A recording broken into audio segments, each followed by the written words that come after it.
Hi everyone, welcome to Principles of Sociology 101.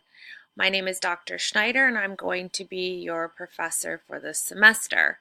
Let me start off with a little introduction, tell you a little bit about myself, and then I'm going to move on to just kind of go through our Blackboard site a little bit. So let's see, what can I tell you about myself? I am a first generation college student. I'm what they call a reentry student, which means I didn't start attending college until I was 26 years old. I was a single mom, took part of the EOPS program on campus at Miracosta College. Got my AA at Miracosta, transferred to Cal State San Marcos, where I earned my bachelor's in criminology and justice studies.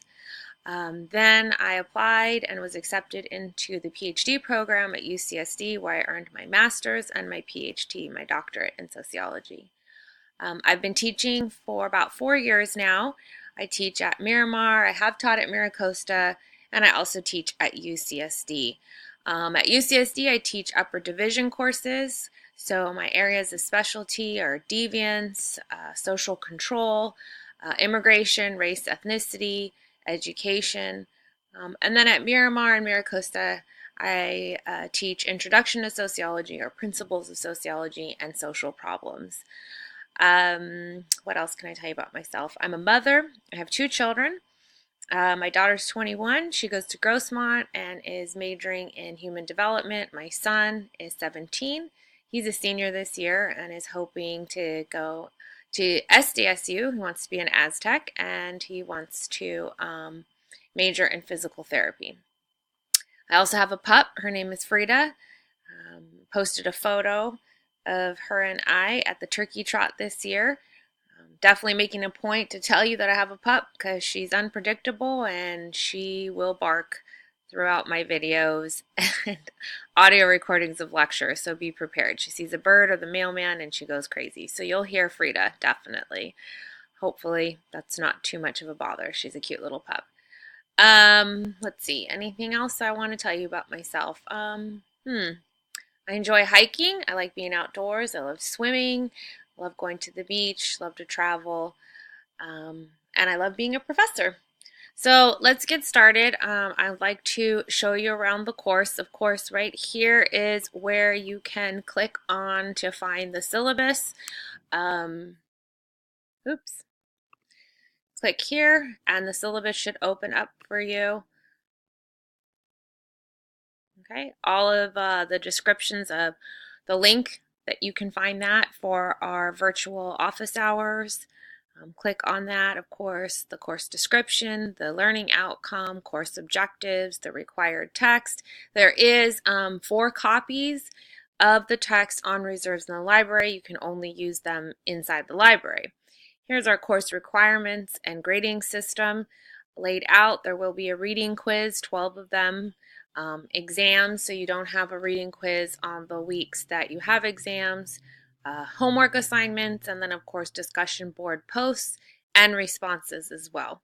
Here's the attendance. I will be tracking the completion of week 1 assignments, which include a syllabus quiz, discussion board posts, and homework. And anyone who doesn't attend the first week of class will be dropped. The remaining weeks, attendance is also checked in by noting if you complete the assignments. If you are absent for 2 weeks, so I see that you haven't completed the assignments, then you will be dropped from the course. Of course, you are to complete the chapter readings. The PowerPoint lectures will be posted every week. Some of the more difficult concepts or theories, I will provide audio. So if you wish, I encourage you to click on that to get additional information that you won't find in the textbook. Reading quizzes will be released on Sunday evening, and you'll have till Wednesday to take those. Now, one thing to point out is I have posted a practice quiz. So if you're unfamiliar with quizzes in the Blackboard system, then I suggest you take that quiz just to kind of poke around and see what it looks like. There's no points attached to that, so you can take it as many times as you want. Homework assignments will vary week to week. Usually it involves watching some sort of video, 1 or 2, maybe a documentary, and then writing some kind of response that connects the material for the week that is in the textbook to what I've had you view. Here's some information on exams, no late work, no extra credit. Obviously, you need access to Blackboard, and if you're having issues with that, there's many different resources, but you can also email me as well. Plagiarism and academic honesty and dishonesty. Don't cheat. Pretty straightforward. If you do plagiarize or commit academic dishonesty, then you will receive a 0 for the assignment. It's laid out right there, and if you wish to ask me for clarification, then it's always best to ask first. Okay. Office hours, again, we have Google Hangout. If that doesn't work for you, I do have a Google phone number, so you can email me to set up a time to talk to me as well. Students with disabilities, please contact me. Let me know about accommodations. And then this is important, the class culture and rules. We're going to be talking about a lot of sensitive topics that perhaps people feel very passionate about, that maybe ideas and concepts that conflict with what you've been taught in your family of origin or religious beliefs. So it's really important that we are all respectful. Our participation is respectful. This week we're going to start with talking about the sociological imagination. So that hopefully is a concept that everybody will pay close attention to, because it helps you to understand how using your own personal life experiences or things you may have seen or heard doesn't constitute evidence for social patterns in the world. Okay, so sometimes when people are participating or conversating online, there's kind of a sense of anonymity to say things that could be considered harassment or upsetting. So just be mindful, right, that we all are going to work together to create and maintain an environment where everyone feels welcome to participate. Here's our conflict resolution procedure. If you feel that you need to voice some displeasure, then contact me first, then my department chair, and then the dean. You may not record, transmit, or distribute any of the lectures, PowerPoints, discussions, or anything that I posted to any outside source. Here's some links for different services on campus. And then, of course, here's the course schedule. If it changes, I will send out an announcement in an email. I don't foresee anything changing, but as you can see, it's very clearly outlined when assignments are due, what days, and what chapters. So if you have any questions about that, please let me know. Otherwise, I'm going to pause for a moment and exit out of here. Okay, so let's go back to the course homepage. Here's the syllabus quiz. This is in lieu of a reading quiz this week, so you click on that to take that. Each week I'll post a new folder. When you click on this folder, you will find all of the resources, the PowerPoint, and different videos and such for that week. Reading quizzes can be found here, so you'd click on here to access the reading quiz. The only reading quiz that you should see that's available is the one that's due for that week. Here's the discussion board. Please read through that long text that I wrote, which is just reaffirming class culture and rules. You're going to click on each week. I'll post a new thread, and it will say week 2 discussion board assignment, week 3, so on and so forth. So you click here.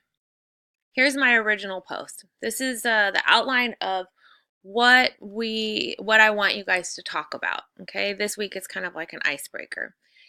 Each individual, each student will hit reply right here, okay, in order to post their response to my original post. Now, this is what I did, right? To give you as an example, I replied to my own post and wrote right here. Now, you shouldn't reply to this post unless you want to respond to what I've written, right? And you would do that when you are going to respond in a meaningful and thoughtful way to 2 of your peers. So then you would respond, you'd hit reply to their post. Hopefully that makes sense. So when you post your original post to answer the discussion prompt for the week, hit reply here. And then when you pick the students that you wish to respond to, you'll reply to them individually right here. So hopefully that's kind of a smooth transition into the discussion board assignment. I'll remind you if you post in the wrong spot how to do it. Okay, homework instructions and submission folder here. This is where you'll find the homework instructions for each week and also where you will submit it. Here's where you'll find your exams. Additional resources is just going to be extra stuff that I post to help you grasp anything that we're talking about in the week. It just varies. If you find a news story or some kind of video or something speaks to you that you'd like to share with your peers, go ahead and email it to me and I'm more than happy to post it. Now this Q&A discussion board, this is not for your forum, okay? This is not our weekly discussion board. This is a space for students to ask questions and receive feedback from their peers. So if your question doesn't have anything, like you don't want to email me for whatever reason, or you're just having a little bit of difficulty, and you want to raise questions to your peers, then you can go ahead and post it in this space. I will from time to time be monitoring it, and I actually encourage you to post here if you have questions, even before emailing me. And then, you know, if I'm able to answer it, then it might answer not just your question, but a question that many students have. So feel free to utilize that space. I would prefer that we keep it about course material rather than getting too far off track. And then here is help for students online, 24-hour help desk, other resources, orientations and tutorials. So if this is your first online class, I excuse me, strongly I strongly encourage you to watch through these videos. So that's just kind of an overview. Yours might not look like this because remember I have the instructor's view. So let's see if we actually turn it on. This will probably look more like yours. There you go. So here is probably how yours looks as a student. So other than that, I don't know if I'll be posting videos every week. If we run into some issues, then I might do so. And then, like I said, if you want to listen to some audio lectures, when you go through the PowerPoint, because everybody should be looking at the PowerPoint, right? There should be a little symbol on the lecture slides where I audio recorded a lecture. Just click on that and you'll be able to hear my voice giving you detailed information about the slide. I did, for this week, do that for all the theorists. I thought that was really important for you to get some background information on Durkheim, Marx, and Weber, and also on the sociological imagination. So get some real good grounding in sociological theory before we get started on the different topics. So I'm going to end this video right now, and I look forward to getting to know all of you, and that's it. Bye!